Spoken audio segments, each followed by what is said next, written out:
It's Monday. I'm Kyle. That's Keegan. And, we're at a kind of weird time in the calendar. It's December 29th. We're all filled with cheese and wine and whatever liqueurs are laying around and Christmas treats.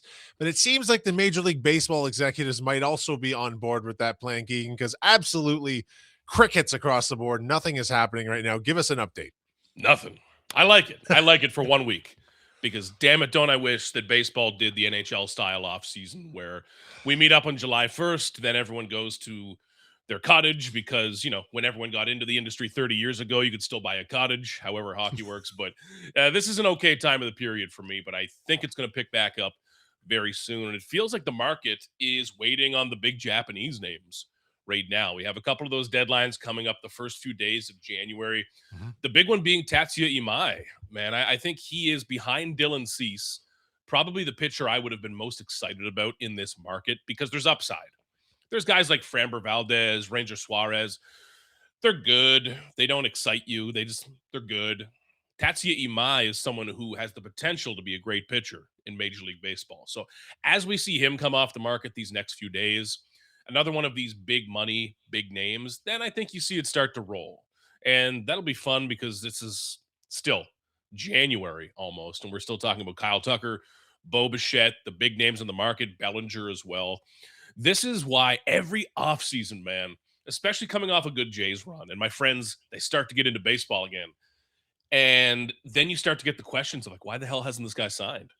Does nobody want him? Like, why is he on the market for 3 months? And you have to understand, or sorry, you have to explain, well, in baseball, we do things a little more boring than other sports. So I feel like baseball's on a hot streak right now with the season and the postseason WBC, but I feel like we lose a little juice in the off season, and right now is the dead time.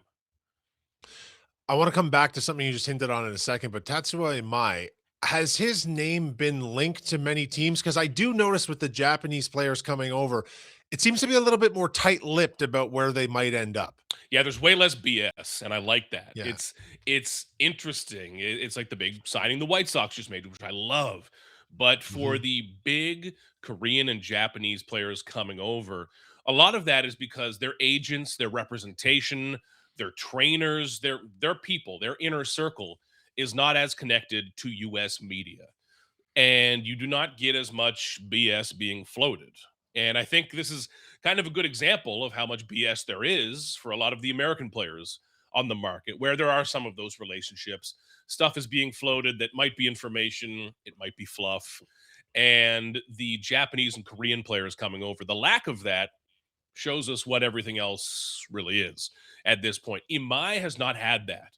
Now, typically, when I would think of a major name coming over representing the Japanese market, which means money and eyeballs, you think of LA, you think of New York, who has not been doing much at all. But there haven't been many of those rumors. There has not been that list of X, Y, and Z interested. The Blue Jays would have made a ton of sense. That's before Ponce, before signing Dylan Cease. But man, whoever gets him, that's a pitcher that I'm going to want to watch. I spend a lot of time at baseball parks and watching baseball that when I come home, unless you're Otani, I don't turn on the TV all that often. Imai is going to be one of those guys I'll watch early in the season, man. Really cool pitcher. He's got some swagger too. Remember a lot of those comments he made back early in the offseason where he wants to beat LA. Like he doesn't want to go there and join the party. He Yeah. wants to take them down. He's got a little edge to him, man. I like it a lot. Yeah, I feel almost that LA attitude. They had about 2 years with this super team before people started being like, "You know what? Maybe it Yeah, would be more fun to beat them." Like, and it would be. As a player, sure who doesn't would. wanna take you wanna be David, not always Goliath, right? So there's basically the 4, like, North American guys on the free agent market right now. The big names are obviously Bichette, Tucker, Bellinger, and Bregman, and the Jays at one point or another have been linked to all of these guys. If you can kind of go over what the feeling on the street is about that right now and whether or not is the clarity, are they waiting for clarity on what Bichette's doing to make the next move, trying to get 2 of these guys, or this is all taking shape very slowly? It's very frustrating. Yeah, I still feel like they get one.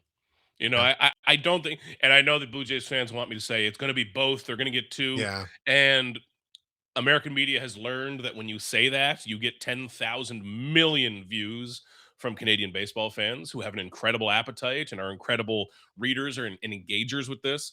But To get 2 would be really surprising to me at this point, because the Blue Jays have already gotten the best starting pitcher on the market. That felt happened so early that I feel Mhm. like we've forgotten about that. You know, if the Blue Jays were to land Tucker or Bo on top of Dylan Cease, like, come on. That Yeah. is an unreal offseason. That's the best offseason any team will have, and you're coming off a run to Game 7 of the World Series. Like, that's good enough.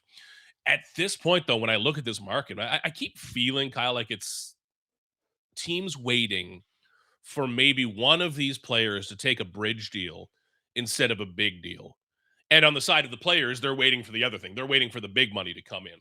But they're waiting for someone to do something like what Alex Bregman did a year ago, where you take the big money, 40 mil a year, but you have an opt out and you can come Mhm. back to the market. And I don't think it's being talked about enough how potential labor disruption a year from now can impact this. You know, if you're signing a guy for 2 or 3 years and you're looking at what you believe may be potentially a labor disruption a year from now, and that's not, I mean, CBA stuff is well above my head. I have an English degree, not a math degree, unfortunately. But if you're a team that believes that's coming down the line, it's going to impact how you think, how you spend, and how you plan your future. So, really, I think I do circle Bregman in that, maybe Bo a little bit more if teams may be looking for them to take high money but shorter term. But something's got to give, man. And I think it really does still start at the top, like it always does with Tucker. When he signs, when he does something, everyone else chasing him will go down a rung, down a rung. And I think that when you see him sign, you'll see Bo and Bellinger pretty quickly. There'll Mhm. be teams when Tucker signs. This is the best way to say it to our listeners and viewers is when Tucker signs, teams are not going to call Bo and be like, hey, so let's start the conversation. Everything's in place. It's going to go boom, boom, Yes. boom, boom, boom, right down the line. Can't wait for that to happen. Hope it all happens in one big messy day and I go back into hibernation. But man, we'll see. That's the nature of the MLB offseason, though. Eh? Like I know Mhm. that in the month of January, I'm going to have a couple crazy work days. I just don't know when they're going to be. And it's you're always on edge. You know, you can't open that first beer too early these days. You got to stay sharp. Well, you can if you come on our channel to talk about it because we don't have any rules like that.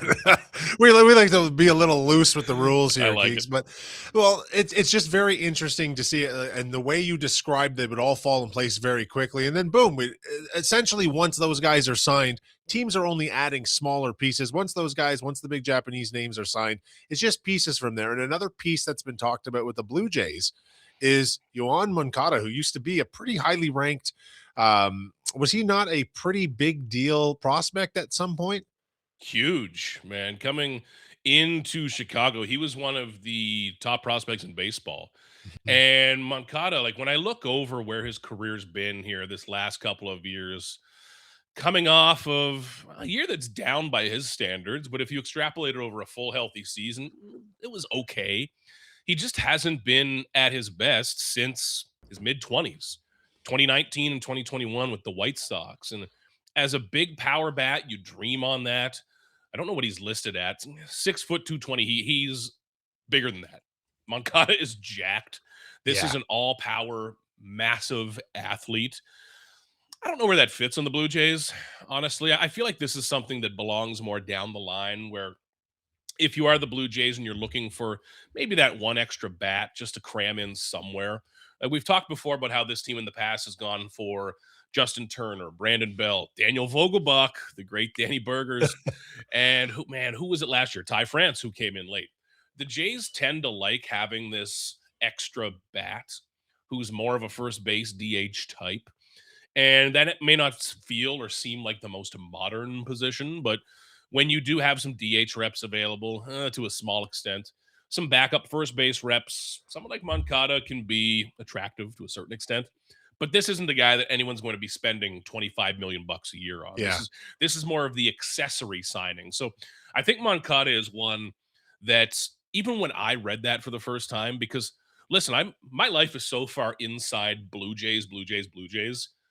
I don't know who the Minnesota Twins number 5 starter is. You know, I'm very narrow and focused. Sure. That when I read the name Moncada, I thought, oh, man, how's that guy doing lately? And I looked at the baseball reference page and okay, I'm remembering the guy from 4 years ago. And I think a lot of people are doing the same thing, but man, he's someone that maybe he lands with a lower level team and mashes. But when you get late in the offseason, you hope that you can bring a guy in for a couple $1,000,000 and strike gold, and maybe there's a little bit left.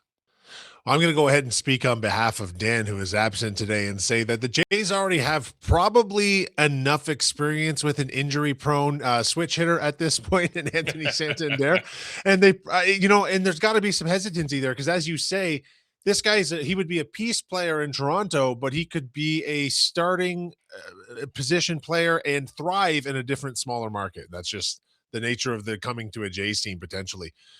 Want us to talk about a guy who's already with this Jays team, but he really fell off the radar. But you wrote a wonderful piece for MLB.com in the last couple of days. And Ricky Tiedeman is a name that I think it's because of what's happened with the Jays and how great they've become and all the glory. I think he's just fallen off people's radar. But talk to me about why Jays fans should be excited about this guy once again. Yeah, Tiedeman's probably God. He might be the one pitcher I'm most interested to see in spring training this year. He's only 23 years old, man. I think back to all of the damn stories I've written about Ricky Tiedemann, kind of like Nate Pearson before him. And I don't want to put him in that company. I don't mean it that way. But when you're a top pitching prospect who throws 100 miles an hour, that's my bread and butter in spring training. Because Mhm. when I go down to spring training this year, the roster's set. They're good. Spring training's not going to mean a ton. You focus in on the guys like Ricky Tiedemann who could be something. And I think back to, man, they drafted him out of junior college and he was a little scrawnier. And I remember showing up to spring training the next year, and it was Pete Walker, the Blue Jays pitching coach. And he came over and he kind of whispered to me, he said, "Man, have you seen Ricky Tiedemann? Have you gone over to watch Ricky Tiedemann?" And I said to him, I was like, "Pete, it's day 2 of camp. I don't really care about Ricky Tiedemann right now, man. Like, thanks, but I've been here for 2 days. Your team is trying to rebuild. I don't care about some third round lefty." And he said, "Trust me, you got to go watch him." He'd packed on some muscle. That's when he had his breakout season. Then you go back 2 more years. I walked into the Blue Jays clubhouse and Tiedemann, he looked like Bane, man, from Batman. Like he he has this ability to, some people have great metabolisms, some people can lift a weight for 1 hour and they put on 5 pounds of muscle. He's one of those annoying guys. He packed on so much muscle. He was up to 240, ripped. And in hindsight, I should have seen that and said, "Oh crap," because he was pushing the human body further than it can go. Mhm. He already had so much talent, but he was pushing and pushing his body. That very unsurprisingly led to Tommy John surgery, because no matter how big your biceps and shoulders and back get, that little tiny ligament in your elbow can only grow so strong. That's what everyone's up against. Now that Tiedemann is back, though, he's a fascinating piece of this puzzle, because I think back to when he was at his best, those spring trainings he had when veteran starters would crowd around and watch him, which is the ultimate compliment. Those minor league innings when he was healthy, they were rare, but they were absolutely incredible. And this is a guy who can get it up to 99, a vicious slider, a fantastic changeup. If he is even 95% of who he was, we're going to have a similar conversation that we had to Trey Savage. Now, he's not going to be the best story in Major League Baseball and shoot up from single A. But the conversation, I mean, is he one of your 13 best pitchers? And if Ricky Tiedemann's healthy for a couple of months, the answer is going to be yes. And I think it's going to be overwhelmingly yes. Now, the Blue Jays, they want to stretch him out a bit, start him. It's going to be very tempting to put him in the bullpen. Manage his innings that way, get him on your roster. And he's still just 23, man. When he was really peaking, he was 20. And you go away for a year or two and everyone forgets about you because Trey Savage comes along and looks incredible. But if Ricky T is healthy, and it's a massive if, he needs to stay healthy. If he's healthy, he's going to pitch big, meaningful innings for this team in 2026. And as a lefty, if you end up in the Yeah. bullpen, hell, man, even better. But I think that hype train is going to crank right up. Now, I hope I don't end up writing the word soreness or strain or anything. This can all derail quickly, man. But if he's healthy, I'm still just such a huge, huge believer in his talent. Yeah, I mean, it can derail with any pitcher these days. The Yeah. guys throw so hard with such a high spin right now, that ligament. But often, they come back better from that Yeah. surgery than they ever were, better and stronger. And for the Jays, there's all this, they missed out on Diaz. The bullpen's not solidified. If this guy comes back and he's throwing 99 from the left side, that might be the piece they actually need to get them solidified across the pen. They might not have the A-list closer. They might not need him at that point. It might be bullpen by committee all the time, and they'll be prepared from both the left and right side. It sounds like nothing but potential upside here, barring any injury, which we can't predict. That's the exciting part, man. It's you can do it so quickly and easily. Like Braden Fisher, for example. And I've said this right to Braden Fisher's face. When the Blue Jays traded for him, I didn't think it mattered enough to even write a story about. Okay, it was a minor, crappy little trade. Kevin Biggio had already been DFA'd. They brought in Braden Fisher, who in Double-A had an ugly ERA. I looked at it, I said, cool, and I went on with my day. He became, in my opinion, their best rookie if you look at the full season. I mean, Savage was great. Braden Fisher was nails all season long. And if you can develop Ricky Tiedeman into something like that, that's where player development gets fun. It's not always about finding and developing Vladdy. It's about Yeah. developing Braden Fisher or Ricky Tiedeman into a reliever. And suddenly, instead of spending 20 million bucks for two veteran relievers, you take that money somewhere else and you get a big bat. That's when this gets momentum, man. And Ricky Tiedemann will be fun. I hope to God he stays healthy. I'd love to see him get a real shot at this. All right, let's shift gears, and obligatory for us to discuss the World Junior Championships as Canadian people here. And so through two games, Canada has managed to get it done, but I don't know that I have words much stronger than that. They've made it interesting, and it seems like this team always likes to have a little early tournament adversity. What's up with Latvia, man? I, What, I, how does Latvia as a nation have yes, the book on Team Canada? it's And crazy. how does Team Canada, with I think, is it every single forward and including the expected number one overall pick coming up, everyone is or will be a first round pick, and you only squeak one across for that first stretch against Latvia? Man, I feel like every year we're having this conversation, and this year Yes. felt a bit different going in just because of the incredible talent on this roster. Like I feel like we're turning the clock back a bit to like my prime World Juniors days where they were just behemoths and you knew that every single player on the roster was about to be a star in the NHL. Feels like it's there, but Latvia, damn it. Yeah, What do they know about Canada, man? It's a hilarious nemesis to have. It's a hilarious rival nation it to is. have in Latvia. Credit to them, man. It was a hell of a game, and gosh, they need to bury a team here by 10 goals very quickly. But man, oh man, interesting start. Well, they'll have their chance tonight to do that against Denmark. And they really do need that game where everyone just kind of loosens up a little bit Yeah, and they just play with flow. And I guess Latvia is an example of a nation that when you're developing your hockey program, you spend the majority of money on advanced scouting specifically to go after Team Canada. And they've absolutely nailed it. I love it.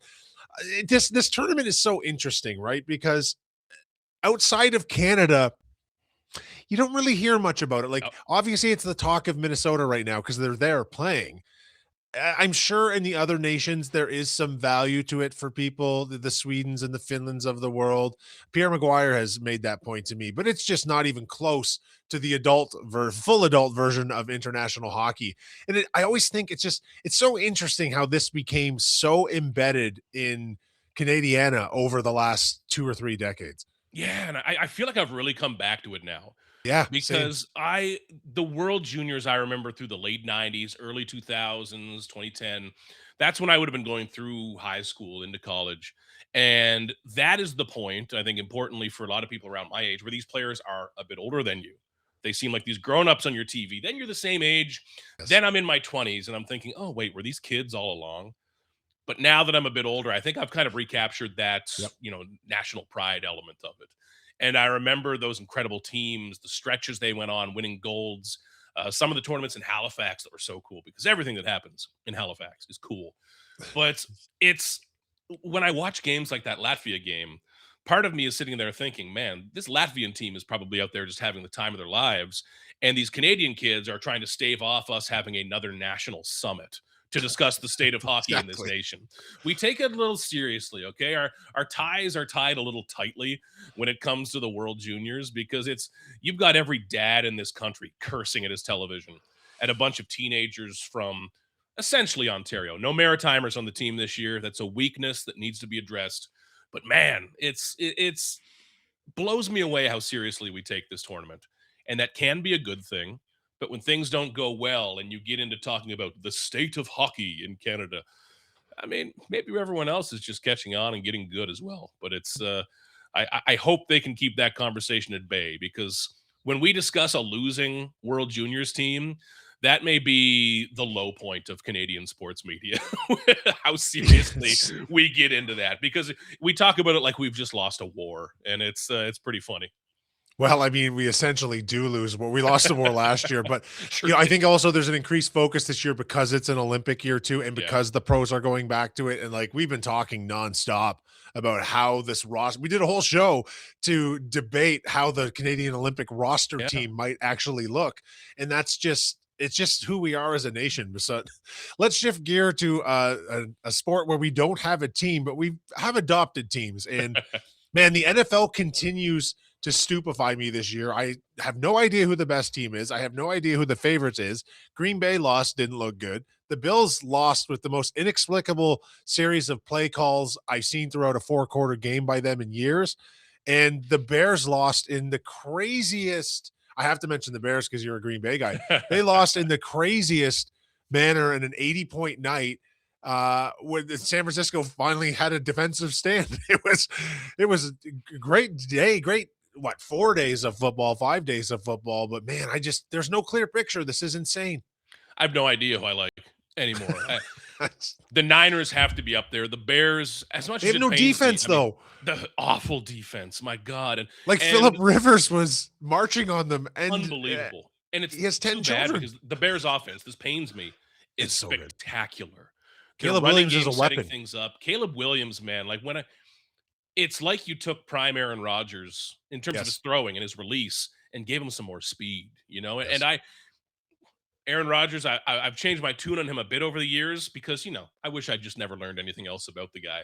But the whole greatest quarterback of all time stuff always bores me. But when it comes to thrower of the football, like arm Yeah. talent, thrower of the football, he has to be in your inner circle top three all time. And when I see Caleb Williams getting out of the pocket now, the velocity he throws with, which is Yeah. ridiculous, but the weapons he's building up too. Like I grew up on those Packers teams where you had Donald Driver, Jennings, Jordy Nelson, Jermichael Finley up the seam. The Bears are getting that. Like I think Colston Loveland is going to be a monster. Oh yeah. I think he is going to torture me in the NFC North for a decade. The wide receivers are great. The running game will be great. The coaching is great. Everything is there. They just need a defense. I mean, my God. I could see them being a team that makes that big offseason move. Maybe I hate Max Crosby this time next year too. We'll see. But it'll be interesting, man. But the Niners and them, the Packers are completely falling off. I don't know who I like anymore. Do I like the Patriots now? Way ahead of Maybe schedule? I like think I do. well, maybe right. Seattle too. I mean, Yeah. the thing with the Niners too, I'm not going to judge anyone's defense against them right now because they're playing out of their minds offensively right Yeah. now, and they did that last night without Kittle. Like it's just absolutely crazy the way they've played the last few weeks offensively. But I don't know. Maybe Seattle's the best team. I don't fully believe in Denver, but you in the AFC, Yeah. who else? Who else but them? The Rams are obviously right there. It's just I guess it's good to have this level of parity and such a changing of the guard at the top because to be honest with you, I don't think the Bills are a threat at all. They look absolutely lost and broken on so many levels, and their record is as it is simply because they have Josh Allen under center. That's all it is. That game yesterday captured them perfectly Yeah, because so many screw ups along the way. They were they were getting a lot of help. They were getting a lot of openings from the Eagles to get back into that. But when you looked at, especially I was thinking today, that big throw, that incredible catch by Shavers down the sideline, that catch by Brandon yeah, Cooks. I mean, you lose a close game with two miracles on your side. Those aren't always going to yeah. happen either. I mean, come on. So Josh Allen, every time I watch a Bills game and I see him hobbling around like he had the foot injury yesterday, this guy's not going to play like this till he's 38. You know, No, the clock is ticking more than I think a lot of Bills fans want to admit it's ticking on this team. And again, like we've talked about, they're not far off yesterday. They're one play. If you can just hit your guy on the back end zone. Last year they were one play away, but holy, they may ask more of Josh Allen than any pro sports team asks of one player right now. There's probably a couple arguments in the NBA where it's a little Yeah. more star heavy, but NHL, NFL, MLS. I mean, I don't know many players who are asked to do more than Josh Allen. And if he needed a week off, I think they would get blasted right now. I maybe he pulls off a miracle run in the postseason, but you're going to run into a complete team, and there's a good dozen more complete teams than them right now.